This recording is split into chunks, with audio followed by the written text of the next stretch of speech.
questions, Greg. All right, Alex. So, I mean, I guess start with the summer and how crazy that was. What went through your mind? Because there was times you didn't know what your future was going to be.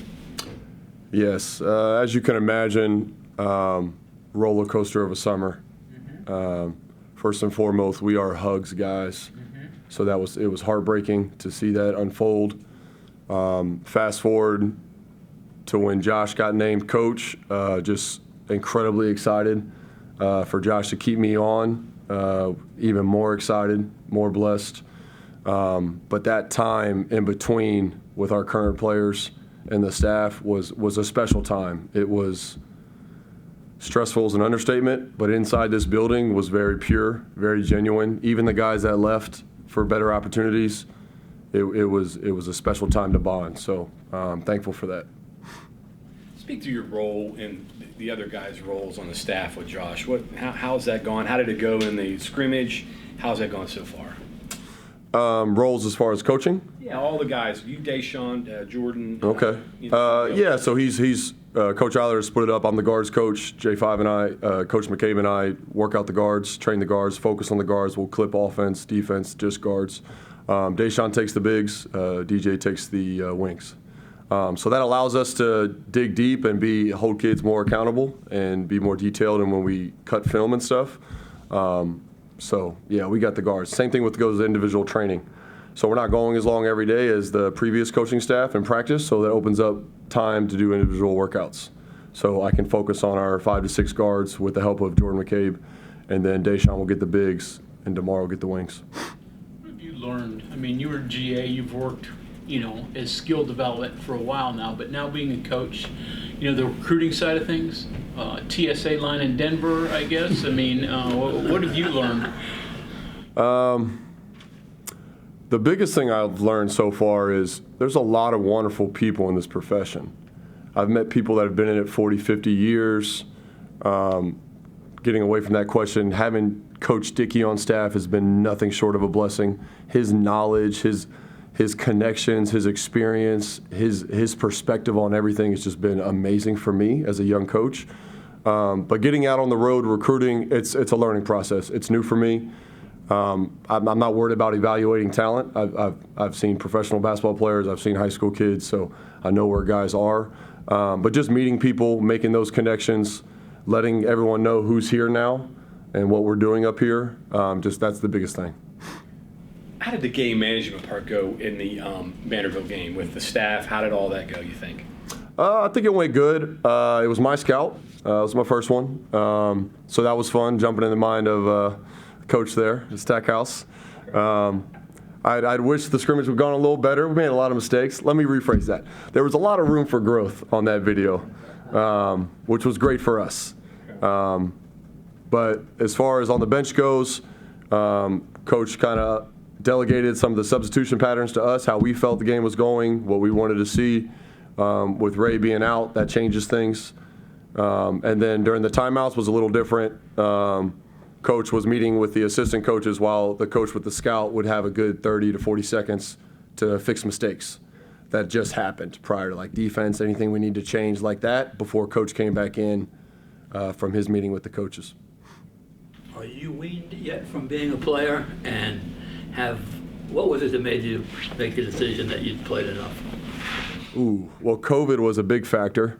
Once professional basketball is special, overseas basketball is special with fans, fan bases, culture, all that. When you take that away, when it becomes just a job, now all of a sudden you're 10 months away from family and friends. You're isolated. Takes the joy away a little bit. The opportunity to join the staff by hugs was just too great to pass up. Body-wise, I was wanting, selfishly, ego-wise, I was wanting to play another couple years. But after talking with Coach Huggins about joining the staff and possibly coaching down the road, it was just too good of an opportunity to pass up. Alex, you were talking about recruiting being a new experience. I mean, you're really not that far removed from being recruited yourself. You might disagree with that, but having gone through it as a player picking a school, what do you take from that now trying to sell a school to kids who are 18, 19 or? Well, first first, the game has changed. The recruiting game is completely different now. I'm noticing programs are throwing out offers like toilet paper now. So, but I do recall what was special to me. So my high school coach was basically like a father figure to me. So me and him were taking the forefront in my recruiting. My mom was very supportive, but it was me and him. So I remember just being flourished with mail, 15 to 30 pieces a day, but then John Beeline writing a handwritten letter. So a Big East coach taking the time out of his day, which I now know was very busy because I do it, to write those handwritten letters, that was special. So that's something I'm taking if I meet someone or if I'm working with a recruit.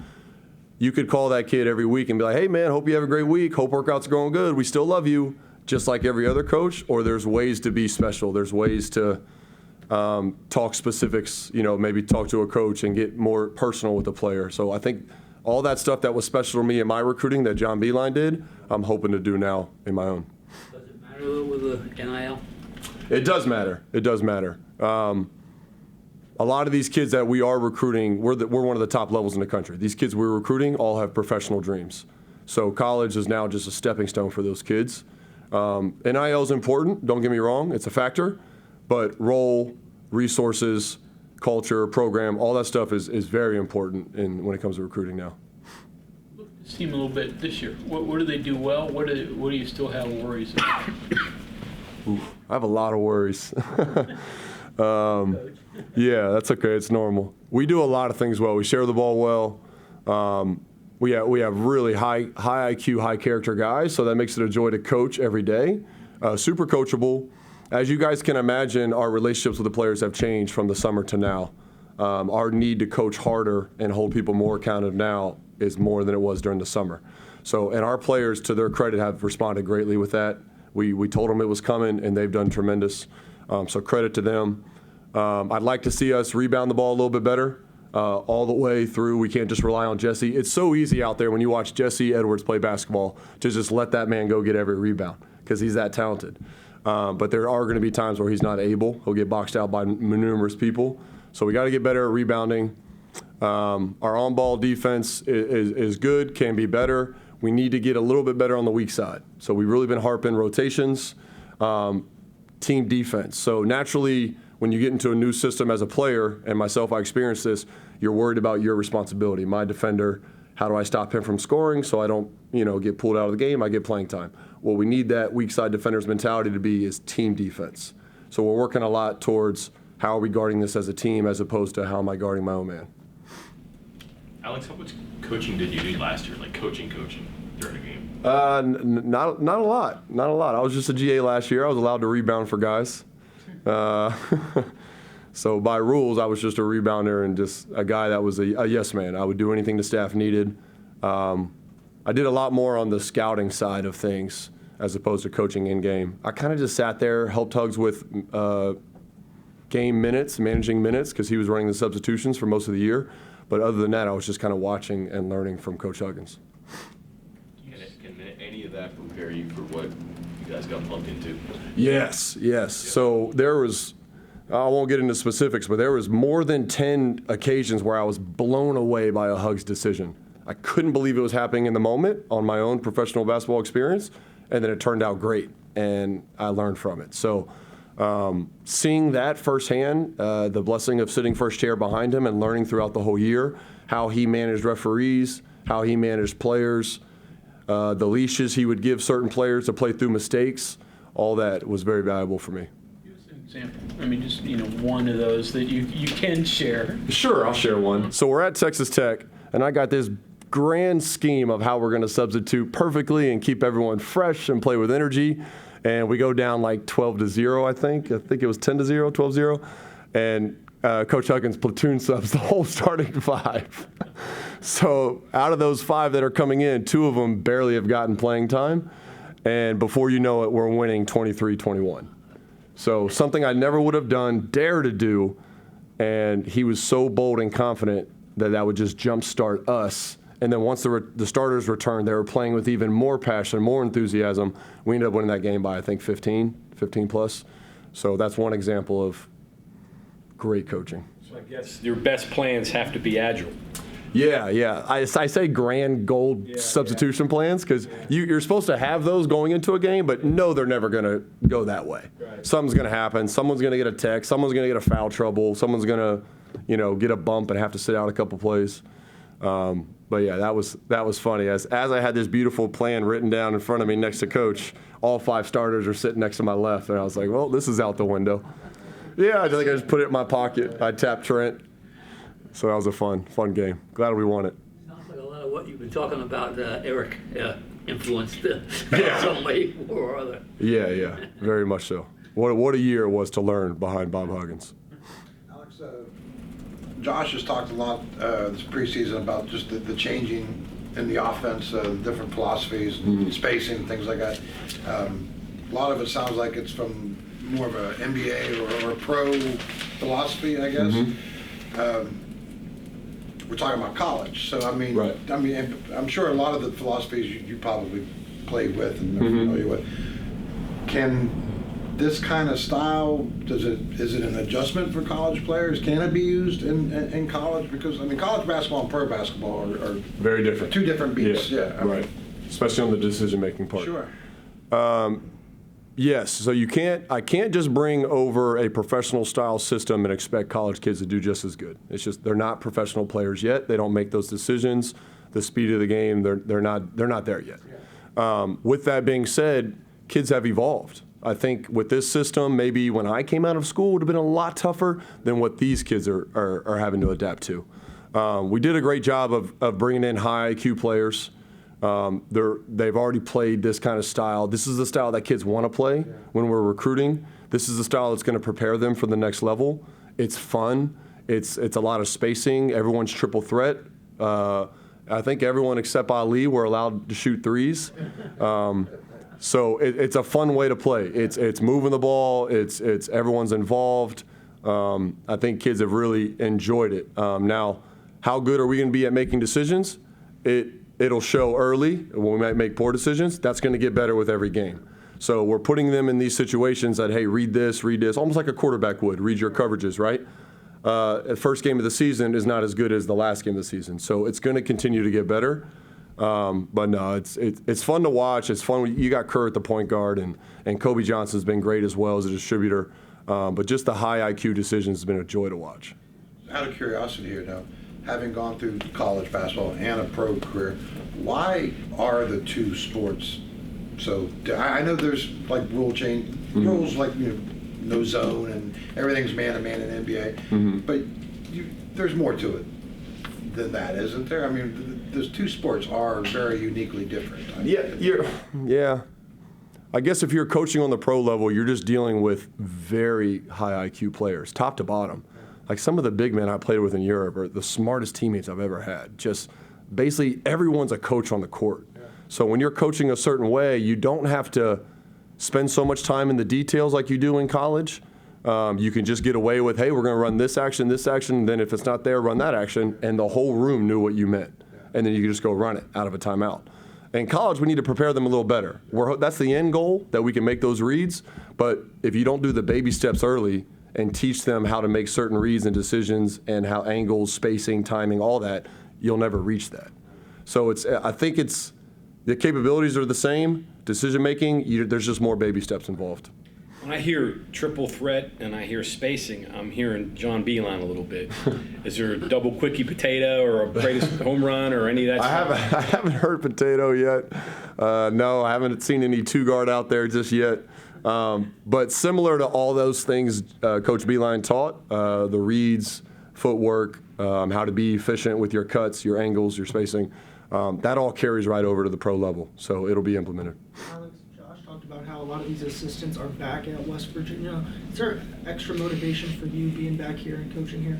Yes. Not only my love for the university and the state, but representing this program and now being an extension to continue the legacy of Bob Huggins, what he has built. So I came here in 2005 under John Beilein, and the program was not what it is now.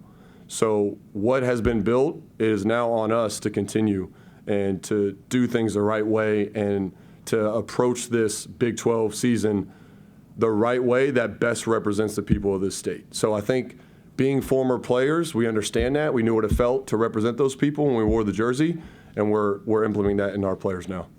How unique is Kerr at point guard? Yeah, we were just going over some analytics with Kerr. He's a special talent.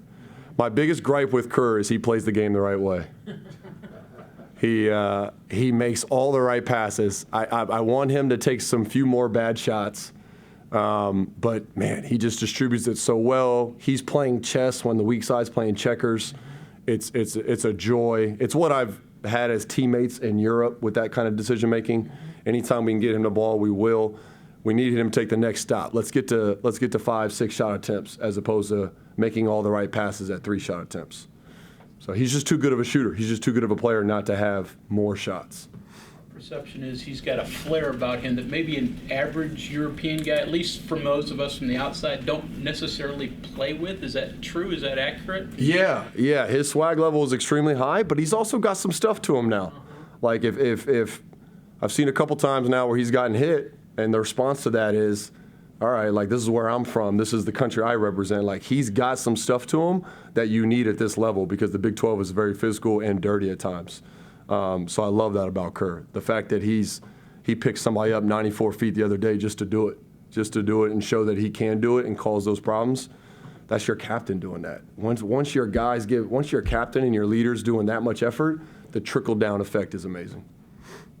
Alex, you were talking about recruiting earlier. As a staff, how do you guys handle when you're talking to kids, families, and so on? So, how do you guys handle like the elephant in the room with everyone being on a 1-year contract, not knowing what the staff might look like when that kid maybe comes here?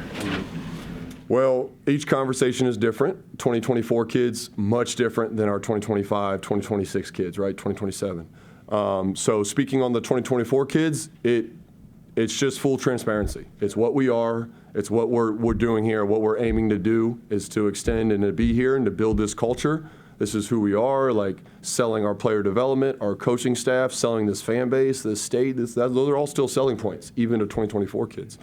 2025 kids, same sell, but you'll find out. Like, come March, come April, you'll see if we're still here or not. But this is us. All the recruiting is still the same, but that's much easier because those kids are going to know. What do you want to see from the team on Friday? Ooh, good basketball. I want to take steps in our team defense, helping each other. I want to cause that 3rd and 4th rotation for all. I think that's going to be really great. If we could take away that first look, that second look, and cause that 3rd one, college basketball players have a tough time with that. I want to see better team defense. I want to see everyone make an effort to rebound. And then just keep buying into our principles on defense. Offensively, we share the ball great. I'm not worried about it. I don't care who scores. The other day, Josiah Harris didn't do nothing except take open threes, and he was our leading scorer. So when you got Kerr and those guys who play basketball the right way, and even Jesse, if he gets doubled in the post, it doesn't matter who scores as long as we're taking good shots. When did you get home from Denver? You want to share that story? That story bothered me so much because I have rushed to the airports. I have deserved to miss at least 10 flights in my coaching career so far. But that one was to the T. I followed my itinerary for that day. I had a church. I went on a hike for an hour, and then I got to the airport 2 hours early, and all of a sudden there's 300 people in the car rental bus line, and then there's 3,000 people in the security line. And they looked at me, and I talked to the worker like, yeah, it's kind of normal. We had some drug-sniffing dogs that backed us up a little, but, you just got to smile. I mean, I got there 2 hours early. I'm just laughing. I got on Twitter and answered some questions, which brought up a lot of great memories. That was a great idea because they reminded me of a couple great memories that I had.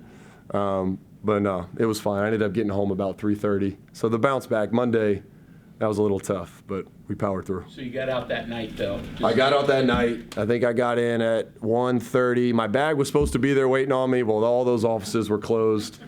United did a great job. They sent me my bag, but there was a lot of supplements and energy drinks drank on Monday. So learning as I go. Denver, you're 3 hours early, just like an international flight. Anything else? Coach, thank you. All right. Thank you all.